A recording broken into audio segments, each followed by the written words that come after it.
احمد آباد انڈیا سے، اور ان کا نام ہے ہیما مکھرجی ہے یا مکھرجی ہے، حالانکہ میں اس لفظ سے فیملیئر ہوں because of the Indian cinema مجھے، لیکن یہ جو مجھے آفس ہے اس میں مکھرجی، لیکن بہرحال شکریہ ہیما بی، بہت بہت شکریہ، اللہ آپ کو سلامت رکھے، خوش رکھے۔ وہ کہتی ہیں جی کہ اتر پردیش میں محکمہ صفائی کے ایک ملازم کو صرف اس جرم میں نوکری سے نکال دیا گیا کہ اس نے کسی دکان کے باہر پڑی مودی جی کی تصویر کو کوڑے والی ریڑھی میں ڈالا ہوا تھا۔ سوال یہ ہے کہ اس معمولی غلطی پہ کسی سے نوکری چھین لینا درست ہے؟ بہن میری، میں اس بات کا کیا جواب دینا؟ یہ تو ایسا ہی ہے جیسے آپ ایک احمقانہ غلطی سے کی وجہ سے کسی کا پیٹ چاک کرتے ہیں۔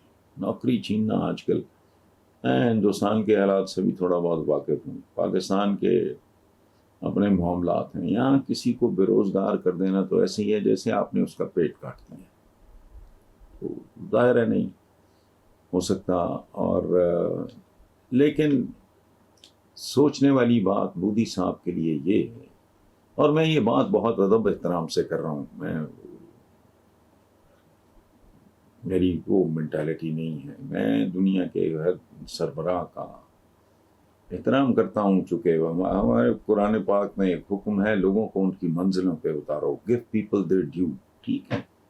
تو ہمارے پڑوسی ملک کے وہ وزیر اعظم ہیں، دنیا کی سب سے بڑی جمہوریت ہے، تو مودی جی کو سوچنا یہ چاہیے کہ ابھی تو تصویر کوڑے والی ریڑھی میں گئی تو آپ نے جو سزا دینی چاہیے دے لی، کیونکہ آپ کے پاس اختیار ہے، لیکن کیا یہ ہمیشہ کے لیے؟ اور آپ ڈریں، پلیز ڈریں اس وقت سے جب تاریخ کے کوڑے دان میں آپ کو پھینک دیا جائے گا۔ آپ پہ جتنا بڑا آپ کا ملک ہے اتنی ہی بڑی آپ پہ ذمہ داری بنتی ہے۔